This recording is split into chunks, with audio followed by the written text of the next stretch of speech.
नमस्कार मित्रों, आज से हम अष्टावक्र गीता की उस धारा में उतरने जा रहे हैं जिसे ओशो ने अपने प्रेम, अपनी अंतर्दृष्टि और अपनी अनोखी दृष्टि से फिर से जीवित कर दिया।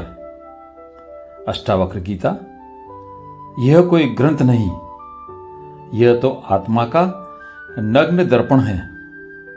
इसमें ना नियम है, न बंधन, न उपदेश, बस सीधा सत्य है। वैसा सत्य जो आपको भीतर से हिला दे। ऋषि अष्टावक्र ने राजा जनक से जो कहा वह आज भी उतना ही ताजा है, उतना ही तीखा है। लेकिन जिस तरह से ओशो ने इसे खोला वैसा किसी ने नहीं किया। उन्होंने न केवल इसके शब्दों को समझाया बल्कि उसकी धड़कन को भी महसूस कराया। ओशो ने इस गीता को शास्त्रों की धूल से मुक्त किया और उसमें जीवन की सांस भर दी। आज हम वही अष्टावक्र गीता सुनेंगे, लेकिन ओशो की आंखों से, उनके हृदय से, उनके मौन से, और शायद सुनते सुनते यह गीता सिर्फ अष्टावक्र की ना रहे, यह हमारी भी हो जाए। अष्टावक्र नाम सुनते ही एक अद्भुत छवि सामने आती है।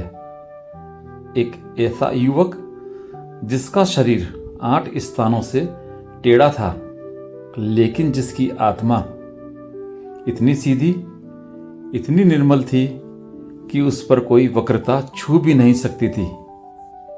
कहते हैं कि गर्भ में ही उन्होंने अपने पिता को वेदों के गलत उच्चारण पर टोका था और उसी क्षण पिता के श्राप से उनका शरीर विकृत हो गया।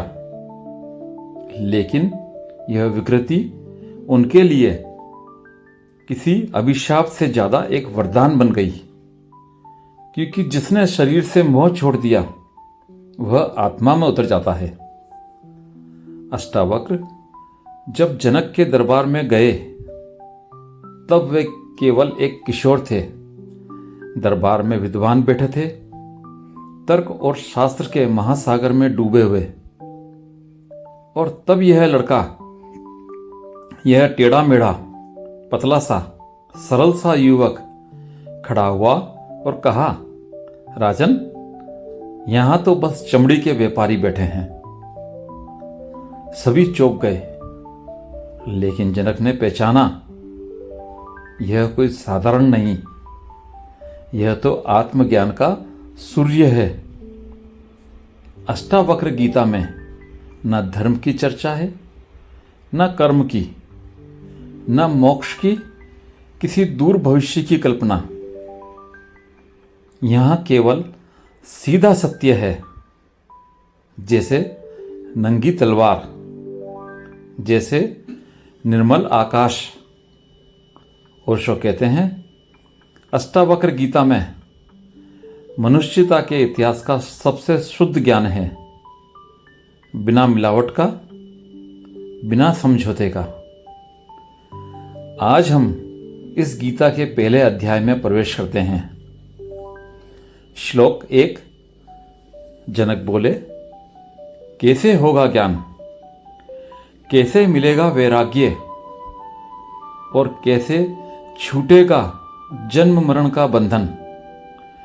कृपया मुझे बताइए हे प्रभु।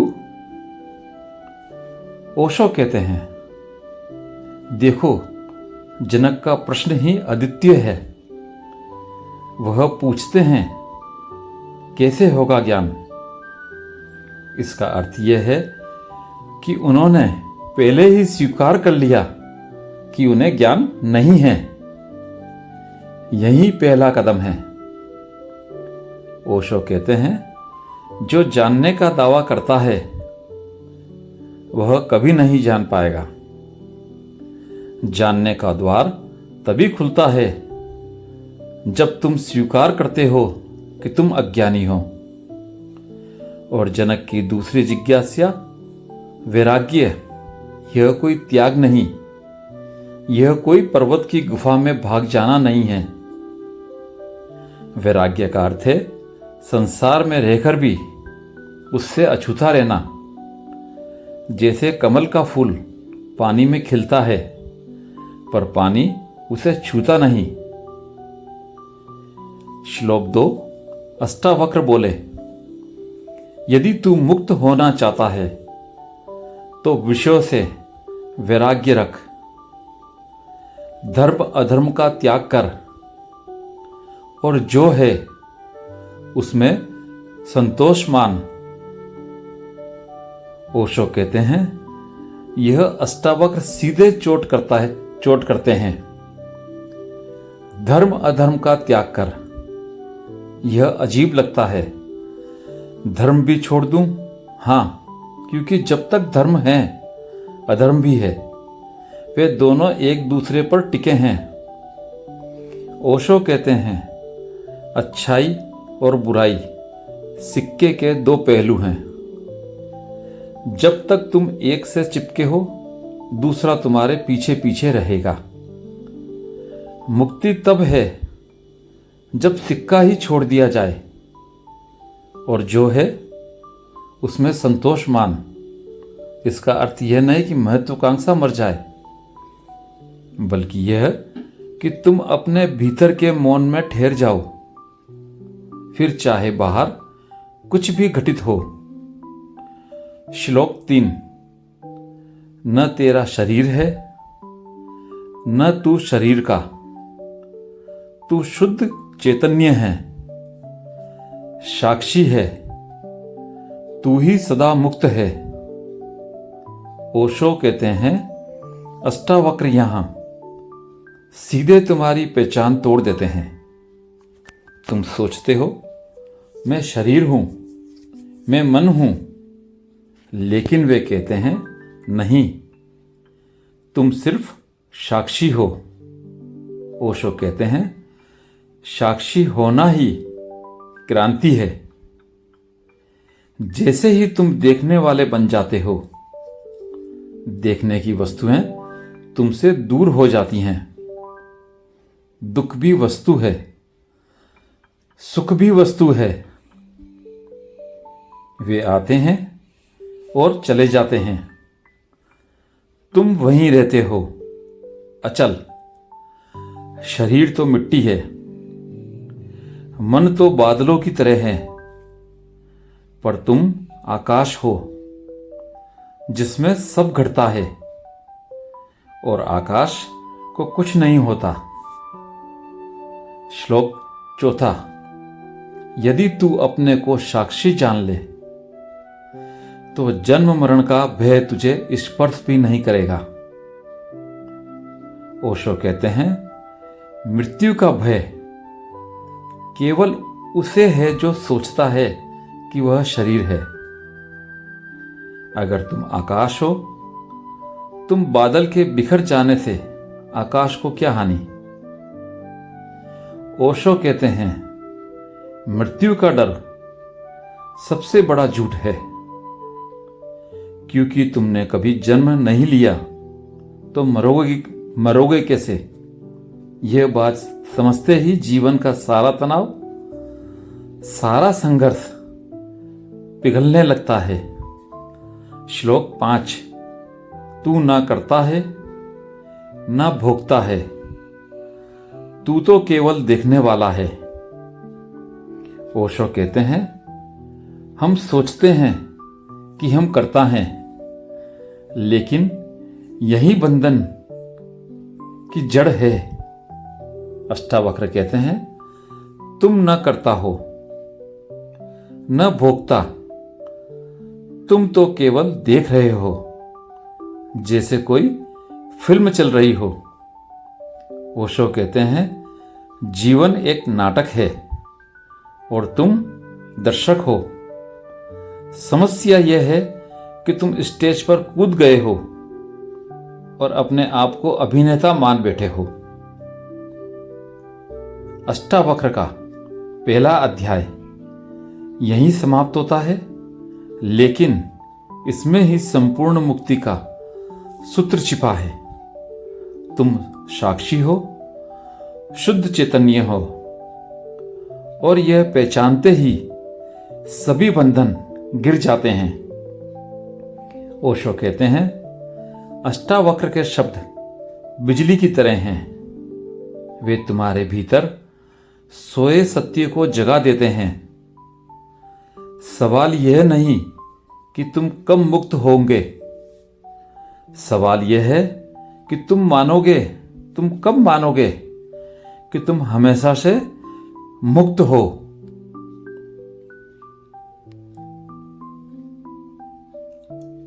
अब हम आगे चलते हैं अध्याय 2 की तरफ। पहले अध्याय में अष्टावक्र ने जनक को सीधा रास्ता दिखाया। तू साक्षी है, शुद्ध चैतन्य है, ना करता है न भोगता, लेकिन यह सुनना आसान है, जीना कठिन। दूसरे अध्याय में वे बताते हैं कि जब यह समझ उतर जाती है तब कैसा होता है, और जब यह उतरती नहीं तो क्यों नहीं उतरती। ओशो कहते हैं, सत्य का स्वाद लेने के लिए तुम्हें अपने झूठों से मरना होगा। जब तक झूठ की लाश नहीं गिरती, सत्य का जन्म नहीं होता। श्लोक 1। अष्टावक्र बोले, हे प्रिय, यदि तू साक्षी है, शुद्ध चेतन है, तो यह संसार तुझसे अलग है।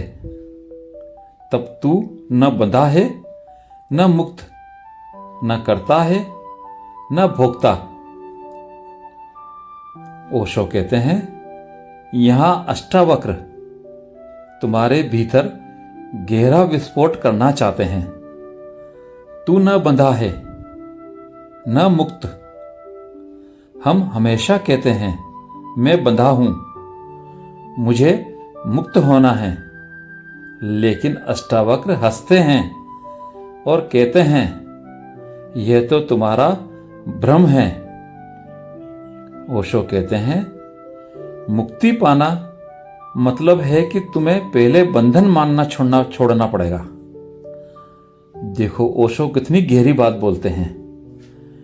मुक्ति पाना मतलब है कि तुम्हें पहले बंधन मानना छोड़ना पड़ेगा। जो कभी कैद में नहीं था, उसकी रिहाई का क्या अर्थ। श्लोक 2। तू शुद्ध आकाश है, जिसमें यह जगत एक माया की छाया है। तू अपरिवर्तनीय है, न तेरा जन्म है न मृत्यु। ओशो कहते हैं, अष्टावक्र आकाश का उदाहरण देते हैं। आकाश को देखो, बादल आते हैं जाते हैं, तूफान आता है, बारिश होती है, धूप निकलती है, लेकिन आकाश का कुछ नहीं बिगड़ता। ओशो कहते हैं, तुम आकाश हो और तुम्हारे जीवन की सारी घटनाएं बादल हैं। तुमने बादलों को ही अपना परिचय मान लिया है। यही दुख है। श्लोक 3।